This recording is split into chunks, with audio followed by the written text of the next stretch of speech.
Bom dia, bom dia, bom dia, bom dia. Deus abençoe a tua vida, a tua casa, a tua família, em nome de Jesus. Obrigado a todos que estão aí curtindo essa live, estão entrando nessa live. Obrigado a todos. Vai curtindo, é muito importante que você curta essa live, amém? Para que alcance mais pessoas. Quando você curte, você está dizendo: eu estou gostando dessa live. Espalha para mais pessoas. Espalha para mais pessoas essa palavra que nós vamos estar falando hoje aqui. Amém? Vai curtindo. Bom dia a todos. Amém? Deus abençoe. Pai amado, Pai querido, eu quero te agradecer, Pai, por mais um dia, Senhor. Obrigado, Senhor, pelo teu amor, pela tua graça, Senhor. Obrigado, Senhor, porque o Senhor cuida da gente, Deus. Abençoa, Pai, cada pessoa que vai estar entrando nessa live, Pai, em nome de Jesus. Cada pessoa que vai estar curtindo, compartilhando, Pai, comentando essa live, Pai, em nome de Jesus. Senhor, que eu possa ser um discípulo conforme o teu querer, Pai. Aquele discípulo que faz a tua vontade, Deus. Aquele discípulo que o Senhor direciona, Pai. Quero estar debaixo das tuas direções, daquilo que o Senhor tem para nós, Pai, em nome de Jesus. Que eu possa ser boca de Deus na terra, Pai, em nome de Jesus. Eu te agradeço, Deus, porque essa live será uma live abençoada, Pai, em nome de Jesus. Abençoa cada pessoa que vai estar entrando aqui nessa live, Pai, em nome de Jesus. Amém. Amém. Não deixe de curtir essa live. Amém. Para que pessoas sejam abençoadas. Vamos para Atos, capítulo 27 e o 28 até o 15. Atos 27, do 13 ao 44 e do 28 até o 15. Vai dizer assim a palavra do Senhor.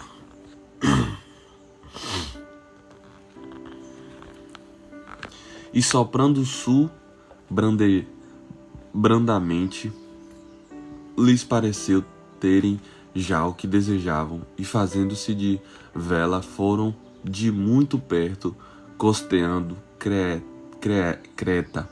Mas não muito depois deu nela um pé de vento, chamando Euroaquilão, e sendo o navio arrebatado, e não podendo navegar contra o vento, dando de mão a tudo, nos deixamos ir à toa, e correndo abaixo de uma pequena ilha chamada Clauda, apenas pudemos ganhar o batel, e levando este para cima, usaram de todos os meios, cingindo o navio e tremendo, darem a costa da Sirte, amainadas as velas, assim foram à toa. E andando nós, agitados por uma veemente tempestade, no dia seguinte, aliviaram o navio. E ao terceiro dia, nós mesmos, com as nossas próprias mãos, lançamos ao mar a armação do navio. E não aparecendo, havia já muitos dias, nem sol nem estrelas, e caindo sobre nós uma não pequena tempestade, fugiu-nos toda a esperança de nos salvarmos.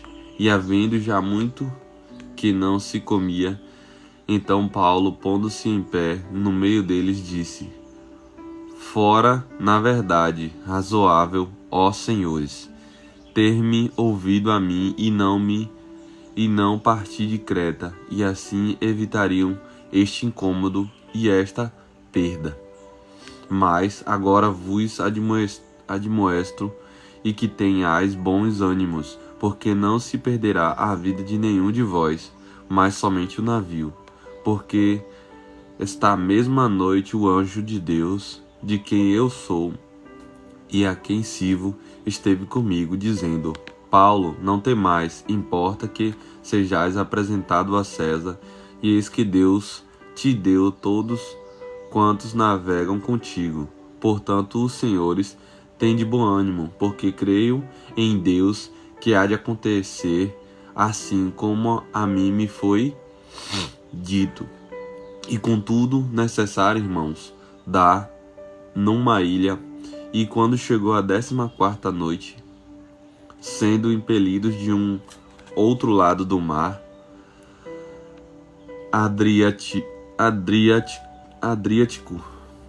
lá pela meia-noite suspeitaram os marinheiros que estavam próximos de alguma terra, e lançando o prumo, acharam 20 braças, e passando um pouco mais adiante, tornando a lançar o prumo, acharam 15 braços, e temendo ir para alguns lugares rochosos, lançaram na pomba 4 âncoras, desejando que viesse o dia.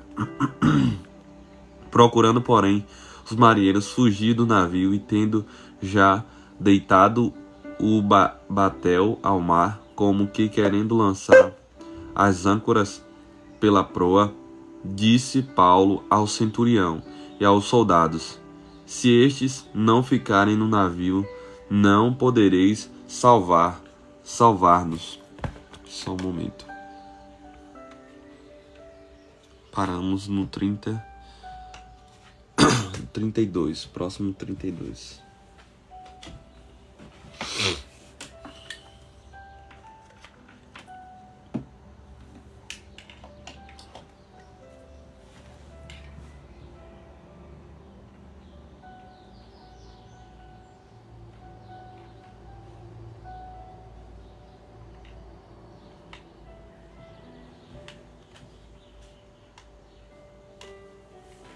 Amém?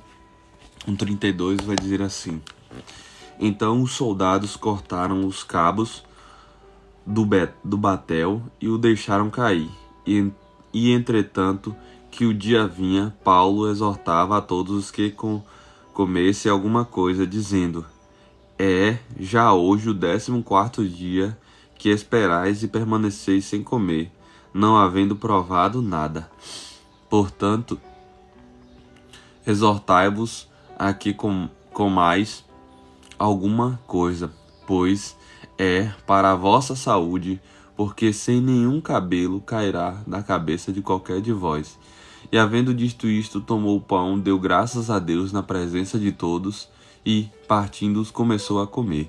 E tendo já todos bom ânimo, puseram-se também a comer. E éramos ao todo no navio 276 almas. E refeitos com a comida, aliviaram o navio, lançaram o trigo no mar, e sendo já dia, não conheceram a terra. Enxergaram, porém, uma enseada que tinha praia, e consultaram-se sobre se deveriam encalhar nela o navio.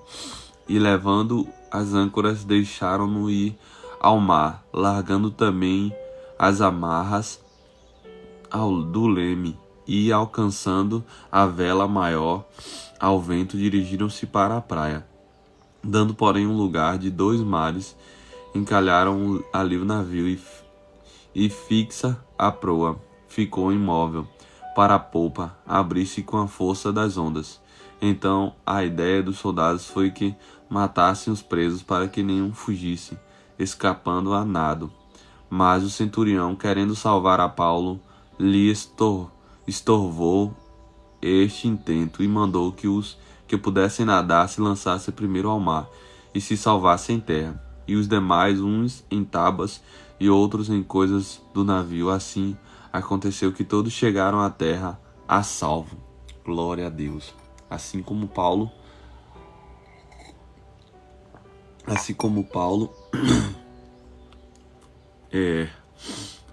nós devemos confiar naquilo que Deus falou. Se Deus falou que vai acontecer, vai acontecer. Se Deus falou que vai acontecer e pronto. Amém? Que possamos confiar na palavra do Senhor. Vamos ao capítulo 28.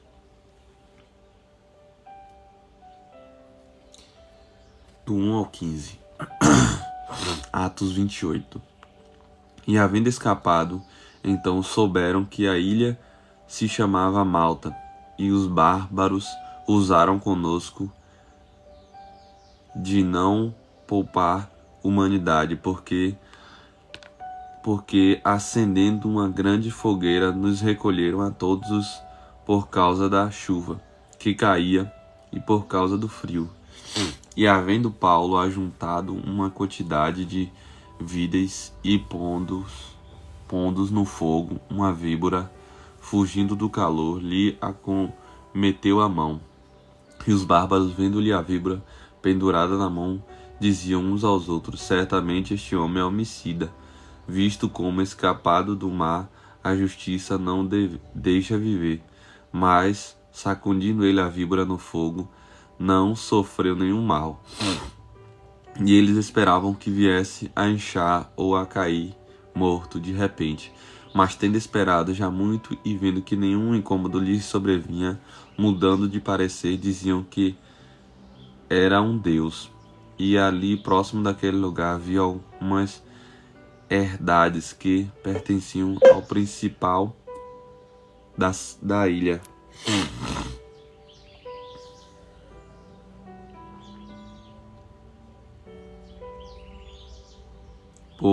Por nome Públio, o qual nos recebeu e hospedou benignamente por 3 dias. E aconteceu estar de cama enfermo, de febre e disenteria, o pai de Públio, que Paulo foi ver, e havendo orado, pôs as mãos sobre ele e curou. Feito, pois, isto, vieram também ter com ele os demais que na ilha tinham enfermidades e sararam.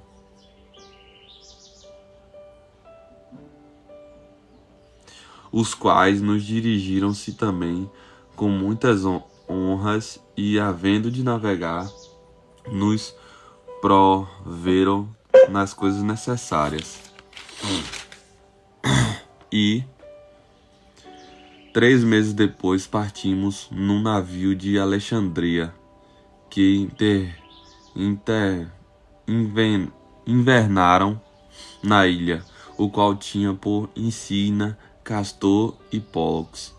E chegando a Siracusa, ficamos ali 3 dias, de onde, indo costeando, viemos a Régio, e soprando um dia depois um vento do sul, chegamos ao 2º dia a Ponteoli, onde, achando alguns irmãos, nos rogaram que por 7 dias ficássemos com eles, e depois nos dirigimos a Roma.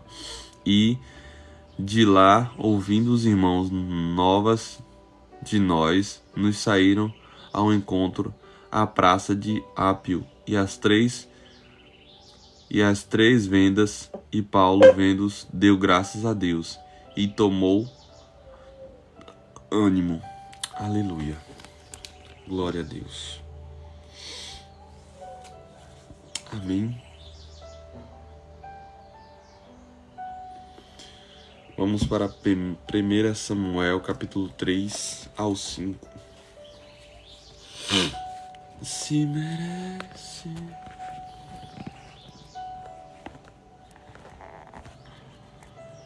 Primeira Samuel, capítulo 3 ao 5 vai dizer assim: E o jovem Samuel servia ao Senhor perante Eli, e a palavra do Senhor era de muita valia naqueles dias.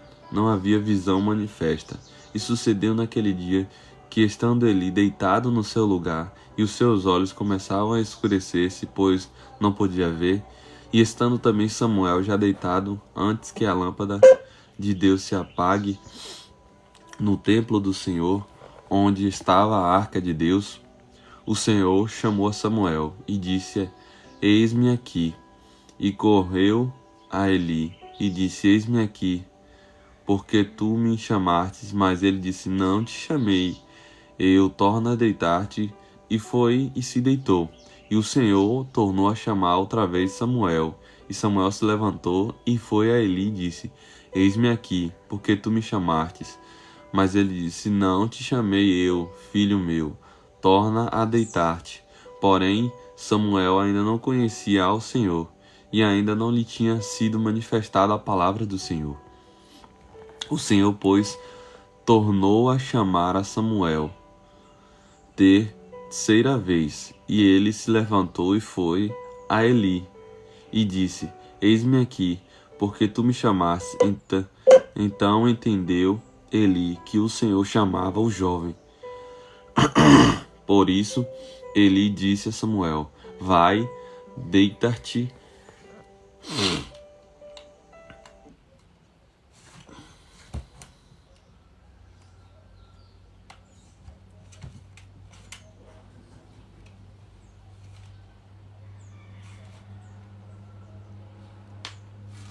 Amém.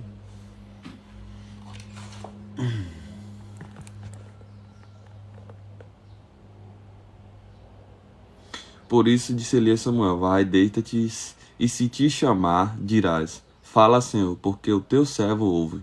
Então Samuel foi e se deitou no seu lugar. Então veio o Senhor e pôs-se ali, e chamou como das outras vezes: Samuel, Samuel. E disse Samuel: Fala, porque o teu servo ouve. E disse o Senhor a Samuel: Eis que vou fazer uma coisa em Israel, a qual todo o que ouvir lhe tinirão ambos os ouvidos. Naquele mesmo dia suscitarei contra Eli tudo quanto tenho falado contra a sua casa. Começarei e acabarei, porque eu já lhe fiz saber que julgarei a sua casa para sempre, pela iniquidade que ele bem conhecia, porque fazendo os seus filhos execráveis, não os repreendeu. Porquanto jurei à casa de Eli que nunca jamais será expiada a sua iniquidade, nem com sacrifício, nem com oferta de alimentos. E Samuel ficou deitado até pela manhã, e então abriu as portas da casa do Senhor. Porém temia Samuel relatar esta visão a Eli. Então chamou Eli a Samuel e disse: Samuel, meu filho. E disse ele: Eis-me aqui. E ele disse: Qual é a palavra que te falou? Peço-te que não me encubras, assim Deus te faça, e outro tanto me encobrires alguma palavra de todas que te falou. Então Samuel lhe contou todas aquelas palavras, e nada lhe encobriu. E disse ele: Ele é o Senhor, faça o que bem parecer aos seus olhos. E crescia Samuel, e o Senhor era com ele, e nenhuma de todas as suas palavras deixou cair em terra. E todo o Israel, desde Dan até Berseba, conheceu que Samuel estava confirmando por profeta do Senhor. E continuou o Senhor a aparecer em Siló, porquanto o Senhor se manifestava a Samuel em Siló, pela palavra do Senhor. Amém. 1 Samuel capítulo 4. E veio a palavra de Samuel a todo Israel, e Israel saiu a peleja contra os filisteus, e acompanhou-se junto a Ebenezer, e os filhos se acamparam junto a Efeque, e os filisteus se dispuseram em ordem de batalha para sair contra Israel. E estendendo-se peleja, Israel foi ferido diante dos filisteus, porque feriram na batalha no campo uns 4.000 homens. E voltando o povo ao arraial, disseram aos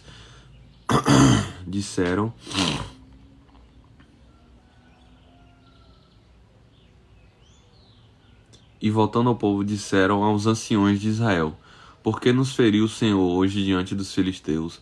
Tragamos de Siló a arca da aliança do Senhor, e venha no meio de nós, para que nos livre da mão de nossos inimigos.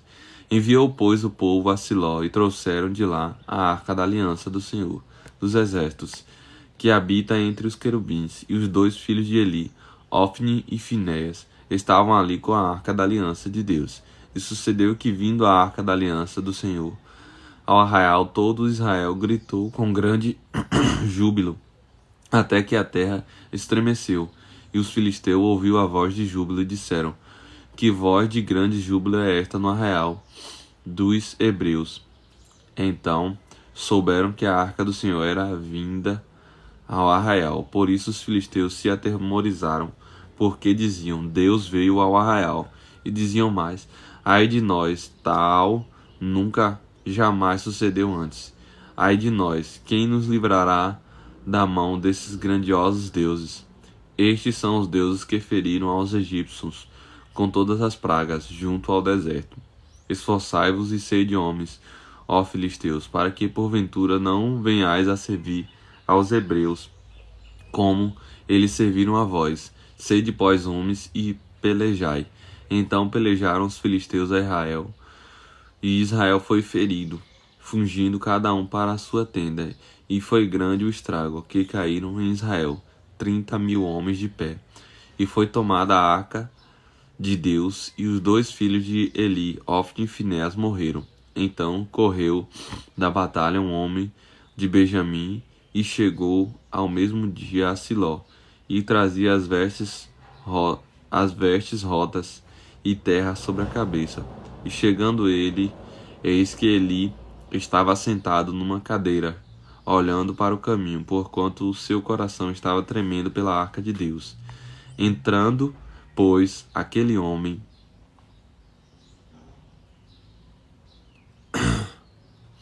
a anunciar isto na cidade, toda a cidade gritou.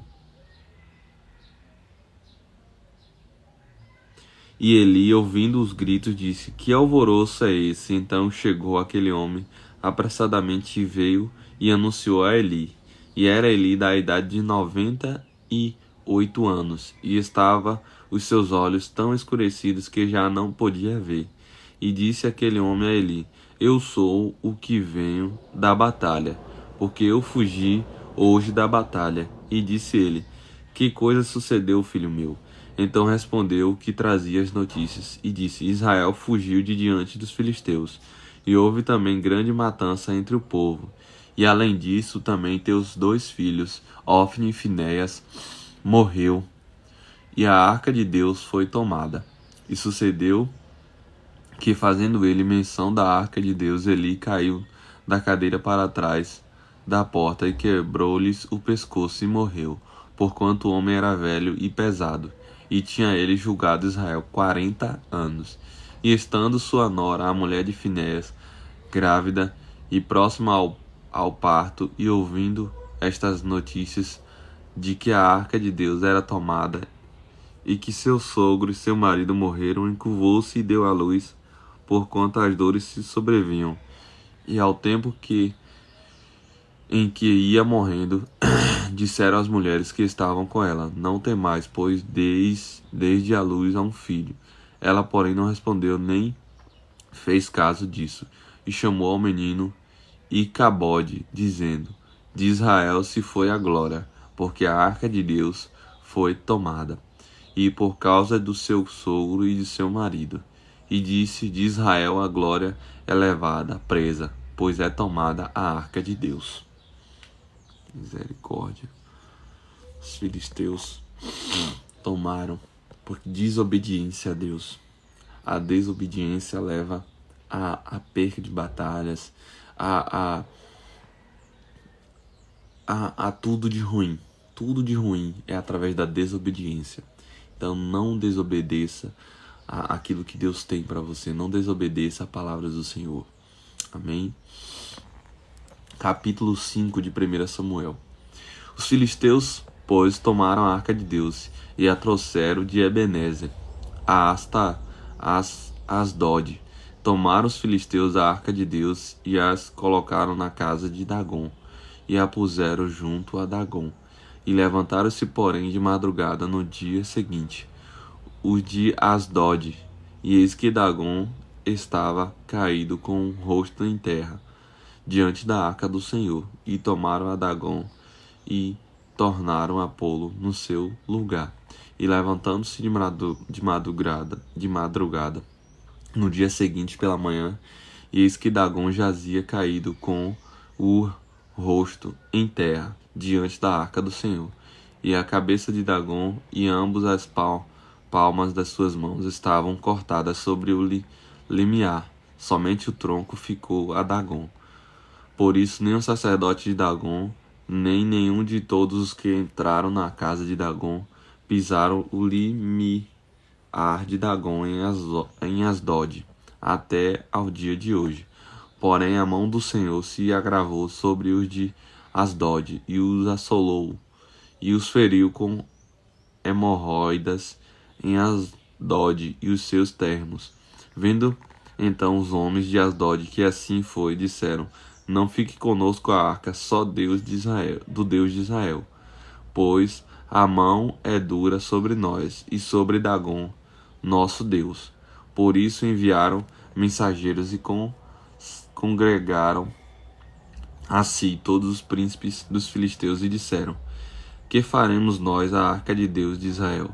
E respondeu: A arca de Deus de Israel será levada até Gate. Assim levaram para lá a arca de Deus de Israel. E sucedeu que assim que a levaram, a mão do Senhor veio contra aquela cidade com muito grande vexame, pois feriu aos homens daquela cidade, desde o pequeno até o grande, tinham hemorroidas nas partes íntimas. Então enviaram a arca de Deus a Ecrom. Sucedeu, porém, que vindo a arca de Deus a Ecrom, os Ecrom exclamaram, dizendo: Transportam para nós a arca de Deus de Israel, para que nos matem a nós e ao nosso povo. Enviaram e congregaram os principais dos filisteus e disseram: Envia a arca de Deus de Israel e torne para o seu lugar, para que não mate nem a nós nem ao nosso povo, porque havia mortal vexame em toda a cidade. E a mão de Deus muito se agravará ali. E os homens não morriam, eram tão atacados com hemorroidas que o clamor da cidade subia até o céu. Misericórdia.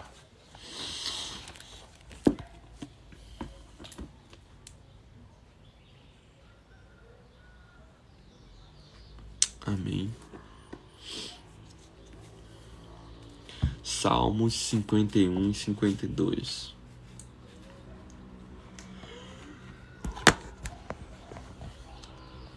Bom dia a todos que estão acompanhando. Vai curtindo aí essa live, amém. Para que essa live alcance mais pessoas. Deus abençoe a tua vida. Salmo 51 vai dizer assim: Tem misericórdia de mim, ó Deus, segundo a tua benignidade.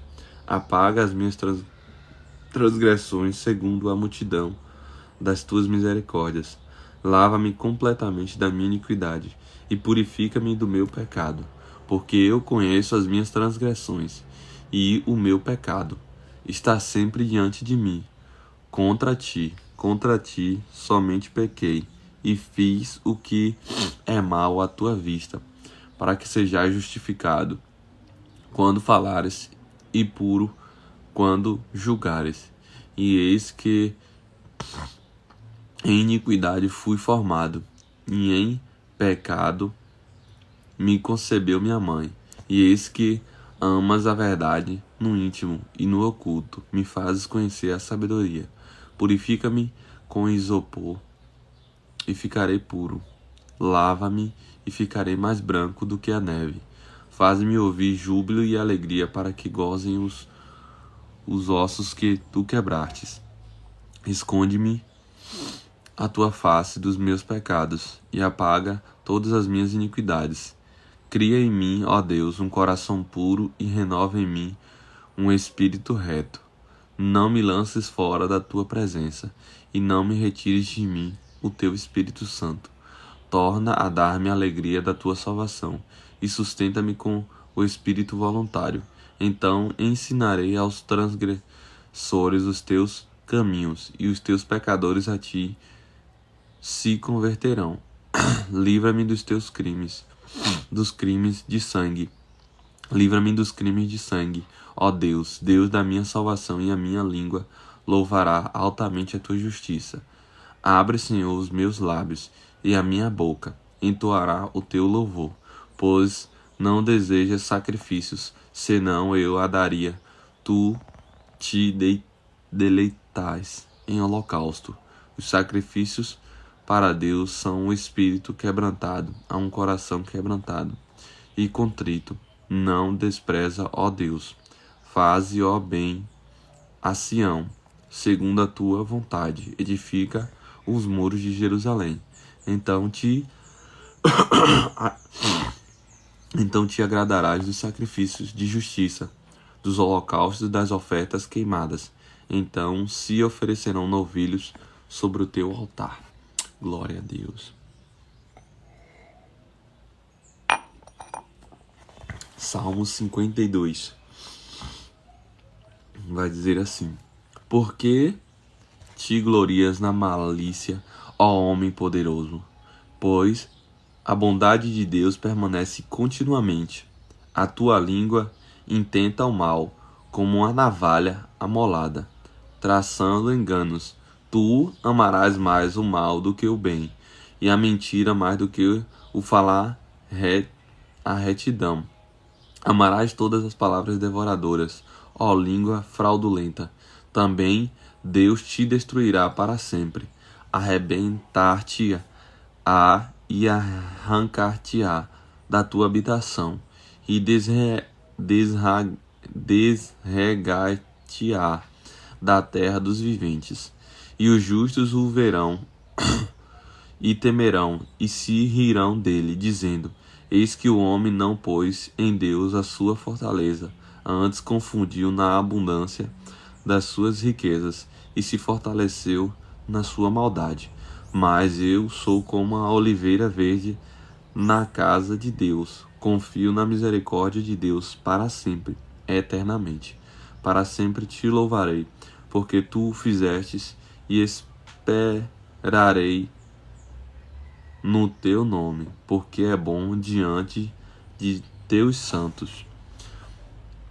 Aleluia. Glória a Deus. Amém. Glória a Deus. Deus é bom.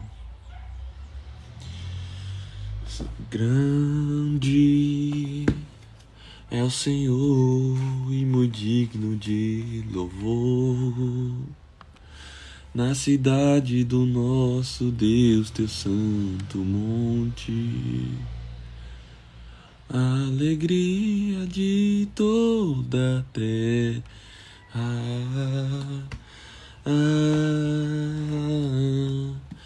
Grande. Amém, meu irmão. Vai curtindo aí essa live para que chegue para mais pessoas. Amém. Vamos para Provérbios capítulo 22 e 23. Provérbios 22 vai dizer assim: A boa reputação vale mais que grandes riquezas. Desfrutar de boa estima vale mais que prata e ouro. O rico e o pobre têm isto em comum: o Senhor é o Criador de ambos. O prudente percebe o perigo e busca refúgio. O inexperiente segue adiante e sofre as consequências. Deixa eu compartilhar essa live aqui. Amém. Se você puder, compartilhe também. A recompensa da humildade e do temor do Senhor são a riqueza, a honra e a vida. No caminho do perverso há espinhos e armadilhas. Quem quer proteger a própria vida, mantém-se longe dele. Instrua a criança segundo os objetivos que você tem para ela. Bom dia, bom dia.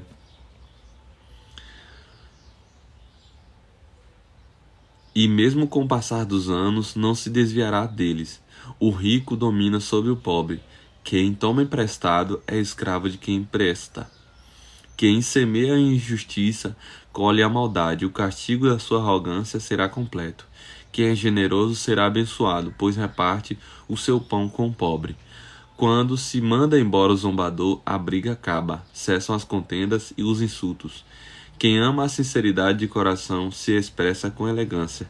Será amigo do rei. Os olhos do Senhor protegem o conhecimento, mas ele frustra as palavras dos infiéis. O preguiçoso diz: há um leão lá fora, serei morto na rua. A conversa da mulher imoral é uma cova profunda. Nela cairá quem estiver sobre a ira do Senhor. A insensatez está ligada ao coração da criança, mas a vara da disciplina a livra dela. Tanto quem oprime o pobre como quem faz cortesia ao rico, com certeza passarão necessidades. Ditados dos sábios. Preste atenção e ouça os ditados dos sábios, e aplique o coração ao seu ensino. Será uma satisfação guardá-los no íntimo, e tê-los todos na ponta da língua. Para que você confie no Senhor, a você hoje ensinarei. Já não lhe escrevi conselhos e instruções, ensinando-lhes palavras dignas de confiança, para que você responda com a verdade a quem o enviou. Não explore os pobres por serem pobres, nem oprima os necessitados ao tribunal, pois o Senhor será o advogado deles, e despojará da vida os que os despojarem. Não se associe com quem vive de mau humor, nem ande em companhia de quem facilmente se ira. Do contrário,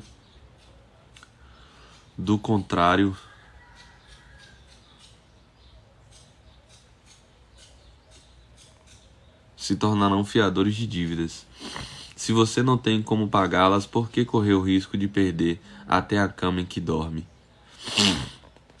Não mude de lugar os antigos marcos que limitam as propriedades e que foram colocados por seus antepassados. Você já observou um homem habilidoso em seu trabalho? Será promovido ao serviço real. Não trabalhará para gente obscura. Aleluia. Bom dia a todos. Vai curtindo essa live para que ela chegue a mais pessoas. Amém? Provérbios 23 vai dizer assim: quando você se assentar para uma refeição com alguma autoridade, observe com atenção quem está diante de você e encorte a faca à sua própria garganta, se estiver com grande apetite. Não deseje as iguarias que lhe oferece, pois podem ser enganosas. Não esgote suas forças tentando ficar rico. Tenha bom senso. As riquezas desaparecem assim que você as contempla. Elas criam asas e voam como águias pelo céu. Não aceite a refeição de um hospedeiro invejoso, nem deseje as iguarias que lhe oferece, pois ele só pensa nos gastos. Ele lhe diz: coma e beba. Não fala com sinceridade. Você vomitará o pouco que comeu e desperdiçará a sua cordialidade. Não vale a pena conversar com o tolo, pois ele despreza a sabedoria do que fala.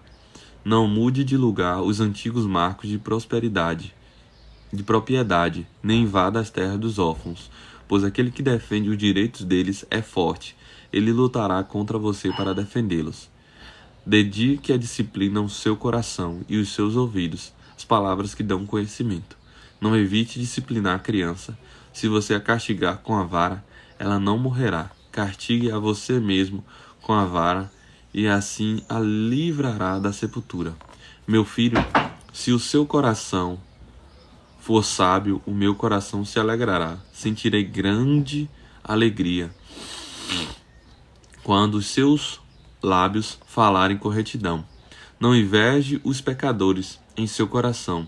Melhor será que tema sempre o Senhor. Se agir assim, certamente haverá bom futuro para você, e a sua esperança não falhará. Ouça, meu filho, e seja sábio. Guie o seu coração pelo bom caminho. Não ande com quem os se encharcam de vinho, nem com os que se empanturram de carne, pois os bêbados e os glutões se empobrecerão, e a sonolência os vestirá de trapos. Ouça o seu pai, que o gerou. Não despreze sua mãe, quando ela envelhecer. Compre a verdade e não abra mão dela, nem tampouco da sabedoria, da disciplina e do discernimento. O pai do justo exultará de júbilo. Quem tem filho, sabe o que se alegra. Bom será que alegrem o seu pai e sua mãe, e que exulte a mulher que o deu à luz. Meu filho, dê-me o seu coração.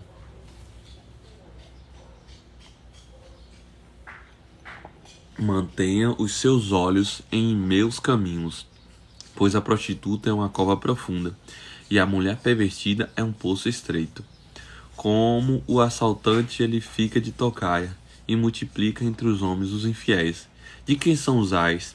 De quem são as tristezas? E as brigas de quem são? E os ferimentos desnecessários, de quem são os olhos vermelhos? Dos que demoram bebendo vinho? Dos que andam à procura de bebida misturada? Não se deixe atrair pelo vinho quando está vermelho, quando cintila no copo e escorre suavemente. No fim, ele morde como serpente e envenena como víbora. Seus olhos verão coisas estranhas e sua mente imaginará coisas distorcidas. Você será como quem dorme no meio do mar, como quem se deita no alto das cordas do mastro, e dirá: espancaram-me, mas eu não senti, bateram em mim, mas nem percebi.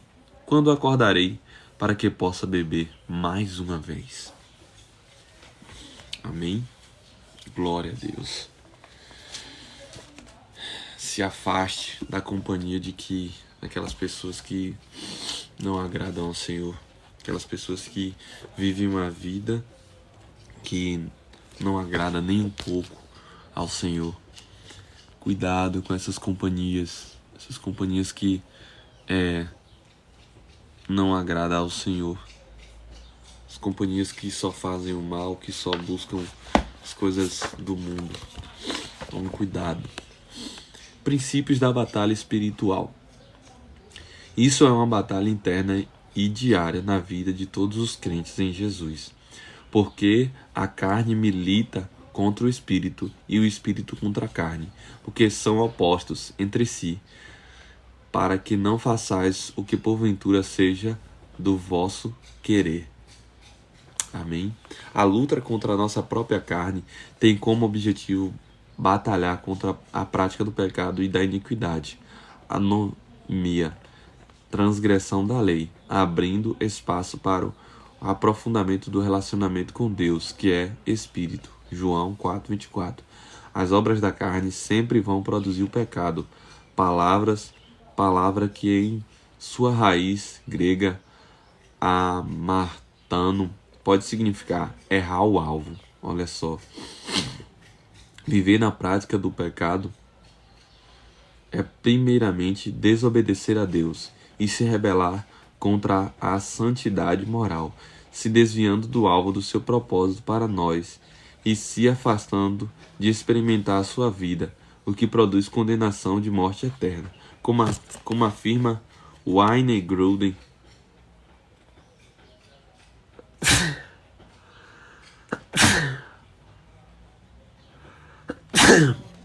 pecado é deixar de se conformar à lei moral de Deus, seja em ato, seja em atitude, seja em natureza, porquanto a vida agradável a Deus é aquela que exibe pureza moral, não só em atos, mas também nos desejos íntimos, antes de sermos redimidos pela convenção ao Senhor. Éramos pecadores por natureza, Romanos 5:8.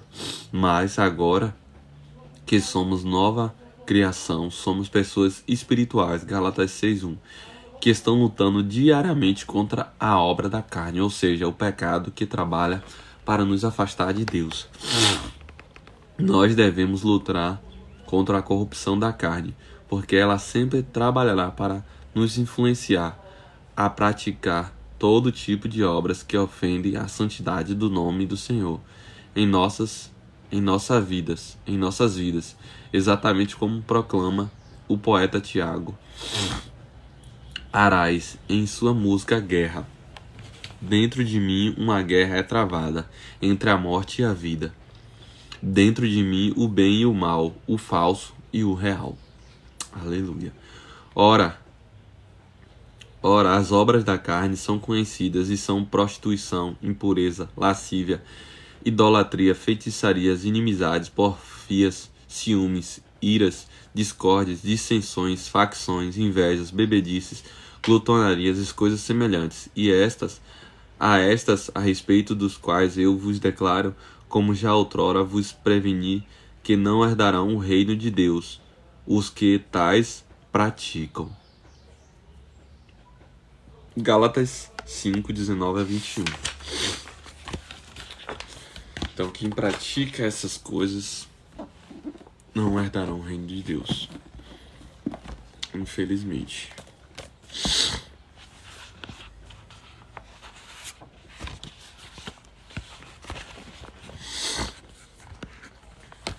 Despertando um exército de oração. Então vamos lá, por onde começar? Para iniciar nossa discussão, nunca é demais recordar o que é reino de Deus e como ele afeta todas as áreas de nossas vidas, inclusive nossas famílias e propósitos. Pois o reino de Deus não é comida nem bebida, mas justiça, paz, alegria no Espírito. Aquele que assim serve a Cristo é agradável a Deus e aprovado pelos homens. Portanto, vão e façam discípulos de todas as nações, batizando-se em nome do Pai, e do Filho e do Espírito Santo, ensinando-os a obedecer a tudo o que lhes ordenei. Amém. Mateus 28, 19 a 20. Se é possível sintetizar o objetivo de levarmos o reino a todas as esferas da sociedade, significa implantar um padrão celestial onde quer que estejamos inseridos. Assim, cumprimos o comissionamento dado por Jesus de fazer discípulos de todas as nações, atuando nas diferentes áreas ou esferas de influências, que são família, igreja, educação, governo, mídia, artes, economias e negócios. Afinal, todas essas categorias carecem da intervenção divina para que se tornem cada vez mais semelhantes à realidade dos céus. Para tanto, a passagem de Romanos serve como base para compreendermos que a justiça deve ser manifestada onde a injustiça, o preconceito e a desigualdade reinam. Devemos levar a paz aos ambientes mais violentos, mantendo uma mente pura e guiada pelo Espírito Santo. Da mesma forma, onde existe tristeza, dor, sofrimento e qualquer outro tipo de mal, a alegria genuína deve tomar conta de todos os espaços. E que lugar melhor para iniciar esse processo de mudança espiritual e cultural do que na família. Aliás, sendo a base e o molde em tudo o que conhecemos foi espelhado, não existe outro ponto de partida. Sonhar com mudanças na política, em uma nova consciência da igreja, uma reforma educacional, uma revolução econômica, sem antes passar pela família, é o mesmo que construir uma casa começando pelo teto.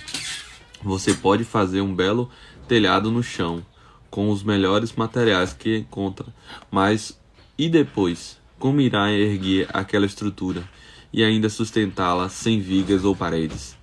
Não há outra maneira. A família deve ser nossa prioridade. Glória a Deus.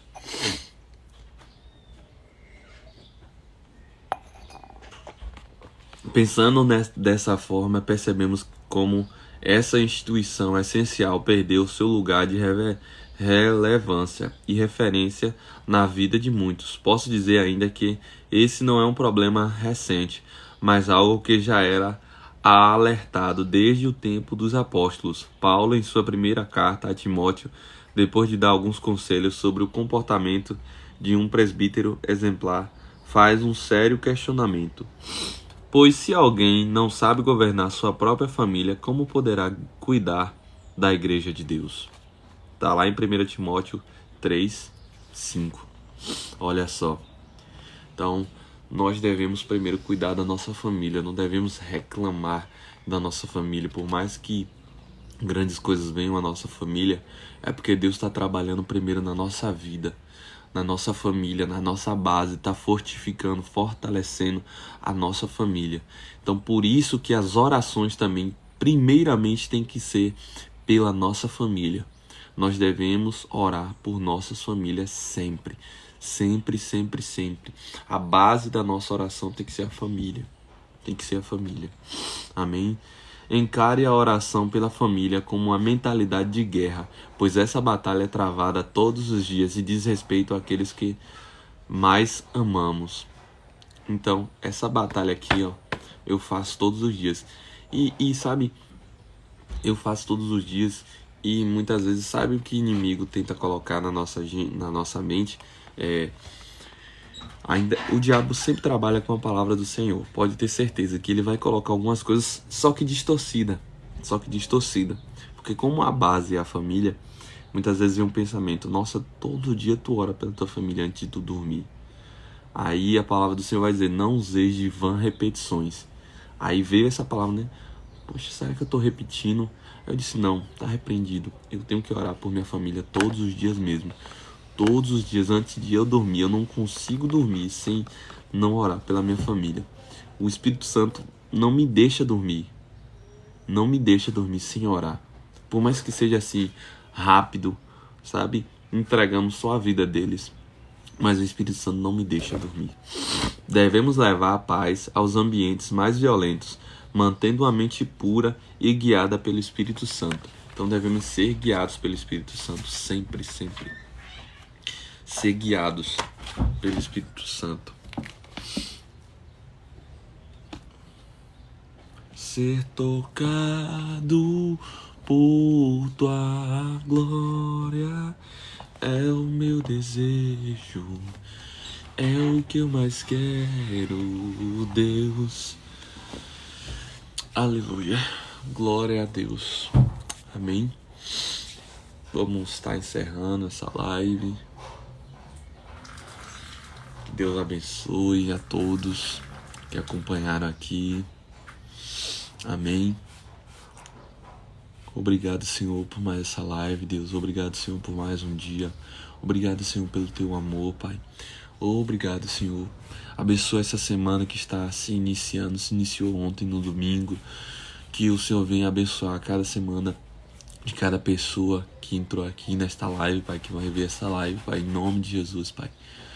Não nos deixa, Pai, cair em tentação, mas livra-nos, Pai, de todo o mal, Pai. Todo o mal, Pai, em nome de Jesus, Pai, que possamos estar cumprindo cada vez mais o Teu querer, aquilo que a palavra do Senhor fala, Pai, aos nossos corações. Em nome de Jesus, eu te agradeço por tudo.